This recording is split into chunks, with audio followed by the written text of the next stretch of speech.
So I was watching this video in Spanish class about this lady talking about how she's bilingual, and it gave me an idea for a video because she um she did a lot of things wrong in that video that really messed up how she portrayed her message of like anti-racism and being Hispanic is cool and everything like that. And I just want to try and tell you guys how to actually get your point across to people and how to, get facts onto people without and actually make them listen and acknowledge the fact that you're there.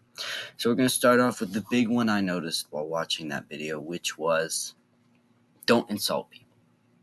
Like, obviously I'm a white guy, and as a white guy, we sometimes get a lot of stigma about what our ancestors did and what a lot of us still do with racism, slavery, all that. Like, all the racism and stuff, the sexism, the homophobia, the patriarchy, all gets put on people like me.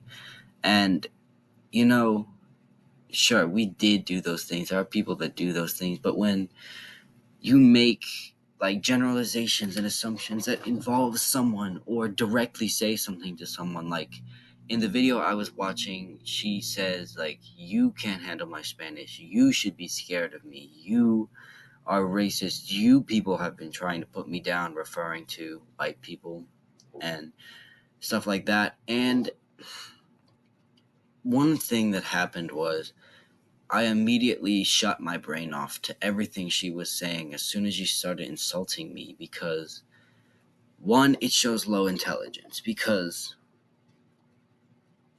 if you have to insult someone to try and get a point across to them, then clearly your point isn't strong enough to actually matter.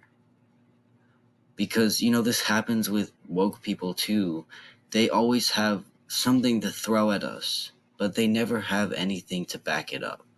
They're always like, oh, you're a white supremacist. Oh, you hate gay people. And they don't have anything to back that up. They're just throwing insults at us. And it shows a lack of intelligence or knowledge in that subject, because it shows that they just don't know and they just use insults to try and get their point across. And two, it makes people mad. Like, you wouldn't want me to go up to you and the first thing I say is, oh, you kind of look ugly. Like, something like that makes people mad, and it immediately makes you distasteful towards them, and they don't like to listen to people that are distasteful to them. And so they will close off their minds to people like that, and they will just not listen. So first big don't, do not insult people, because it really doesn't help get your point across at all, and it just it doesn't work. Point number two is don't do a lot of like uhs or ohms or stuff like that, where you're kind of just filling space in between words and you're not really saying anything. Just a lot of like a lot of times when people are trying to find a word, they're like, oh, what's that word? Yeah, like stuff like that, because again, it shows a lack of knowledge on the subject, because you have to fill space between words with uh while you're trying to get your point across. And this one was a very hard one, and I actually still struggle this myself. If you watch this video back, you'll watch me go a couple times in the video, because it's such a habit for us to just say because it's something we've been doing since we're young. We hear everybody do it. But one, it shows a lack of knowledge, and two, it shows almost uncomfortability, or the other word for that, I don't know, good word for it, like the inability to be comfortable with silence, the fact that there always has to be somebody speaking or somebody talking in order for the space to be filled and for you to stay comfortable. Because A lot of speakers and honestly just a lot of people come from a family where they have to say something very quickly in order to get it out. Like, I know in my family, whenever we get mad, we talk over each other a lot, and there's no space to really breathe or relax when we're getting yelling at each other. We always have to stay on top so we can stay ahead of the conversation. So we'll use a lot of phrases like in order to almost assert that it is our turn and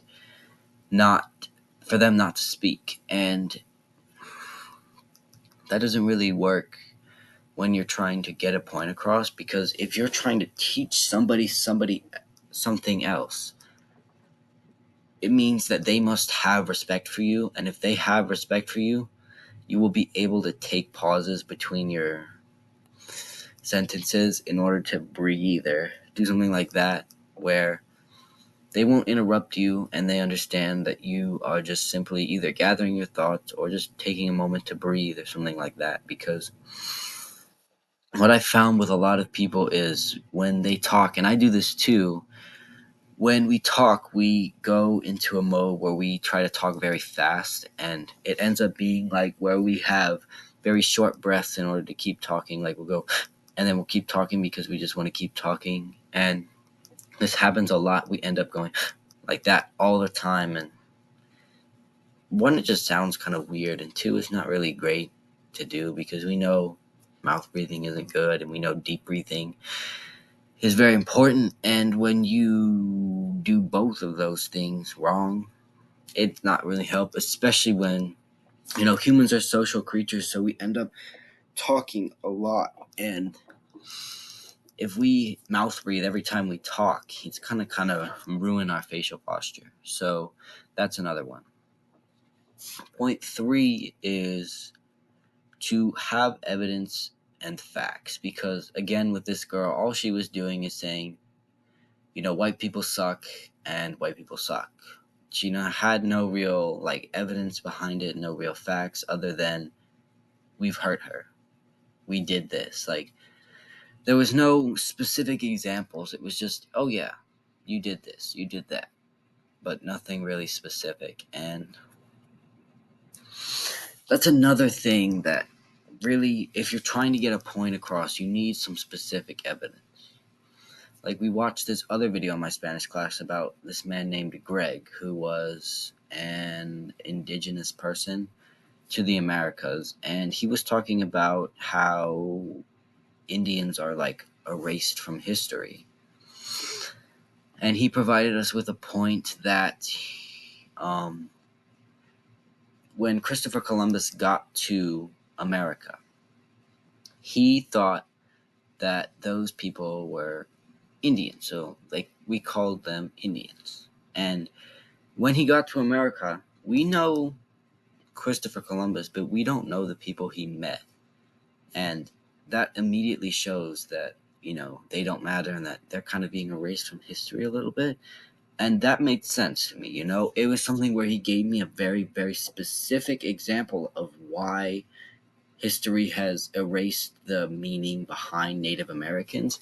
And, it showed his exact point that Native Americans are kind of being erased. And there was another part where he talked about this boy who'd been scrubbed because his arms and knees were very brown. He had been scrubbed until the skin came off of his arms and legs. And there was another point where he was talking about how, they didn't show the history of Native Americans because nobody had ever heard that story before. And, that really helped him. He wasn't saying, "Oh, you are the bad guy. You are the bad guy." Although he did say we are the bad guy when he said if we continue to refuse to acknowledge history now that we know it, then we are the bad guy. That makes sense. But he didn't specifically just throw accusations at us for no reason. He had very deliberate claims, he had deliberate evidence, and he had deliberate answers. I do the same thing in my videos that he does. For a lot of my videos, I will start my intro by telling you a story in my life related to that thing. Like my mental health video, I think I talked about starting meditation and like how I started. In my fitness video, I talked about how I started fitness and all these, things that I tried before I finally got into a good routine. In my this one was recent, but my like bad diet video, I talked about how my diet wasn't perfect and how that actually may have helped me. And in each of those cases, I had a very specific example that I could pull from because I had my own experiences to pull from that I had already told you about. So, getting a very specific example is a very important part of trying to teach someone on something. And the final one, I did talk about this a little bit earlier that I want to give, is you need respect to teach someone somebody, because if you're not respected, then nobody's ever going to want to listen to you. Like, if you don't have respect in the fitness industry, let's say you're like a fat guy with diabetes, you're never going to be able to teach anybody anything about health because nobody's going to believe you because you're not credible. And actually, that's probably a better term of it. Gain credibility. You're never going to see a fat, what's the word? Fat personal trainer. It's always someone who's very fit because people want to take advice from someone who's already fit in the niche of fitness. And with that being said, you need to be able to have credibility, at least a little bit. And as a teenager, I do have a little bit of credibility in what I'm talking about because I'm talking about starting self-improvement, and I have already done that.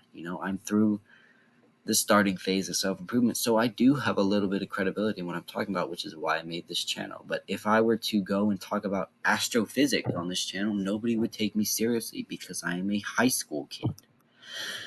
I don't even begin to understand the science of astrophysics, so I can't talk about that.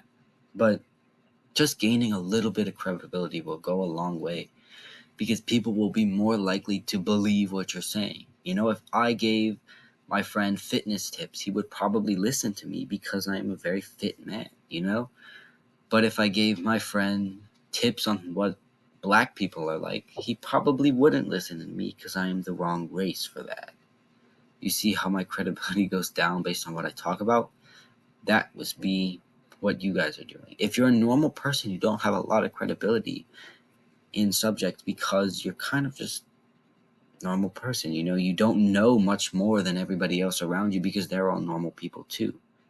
And if you're very, you know, well learned on one subject, then you can talk to people on that because you have credibility on that. And that's just how it goes. So having credibility is a super important thing. And a little extra bonus tip is if you're teaching someone directly, always look in their eyes, because if you are kind of looking away and making fleeting eye contact, looking and then moving, this also goes with the respect and credibility, is that people will start to realize that, and they will see that you're not confident, which will either lower your credibility or it will show people that you don't know what you're talking about. And both of those are not a very, very good solution to this, because both ways they start not listening to you, because both ways your credibility is being lowered. And when your credibility is lowered enough, they start to think that you're one of them. You're just another normal person, and that why should they take advice from you if you don't know any better than they do? And that really kind of hurts a lot. And then obviously, takes away from your credibility because you look very uncomfortable. It's the same idea with the ums and uhs and stuff like that. You look uncomfortable. You look, or I guess you seem uncomfortable. You look like you don't know what you're talking about, and you have to keep taking breaks. So try and keep eye contact, but don't make it like super weird eye contact where you're all up in their face trying to look at them. just like this while you're talking to them. No, you want to make eye contact. You want to look around their face and stuff like that. And you want to act like a normal person, you know? You want to act like someone who's very comfortable with them, who's just talking with them. And that's a great way to do it, which actually brings me on to another point. One of the great ways to do it is to be very nice. You know, don't be completely formal when you're talking to them unless you're in front of like a panel of professors or something. But most of the time, you're not going to be. If you're talking with someone, like add them into the conversation. Don't be completely formal. Talk like you guys are acquaintances or friends or something, because it helps them engage with you and makes you more likable, which is a very important thing if you want to have someone listen to you. All right. That's my spiel on getting your point across to someone and being able to actually teach people. Do the hard work, especially when you don't feel like it. Bye bye.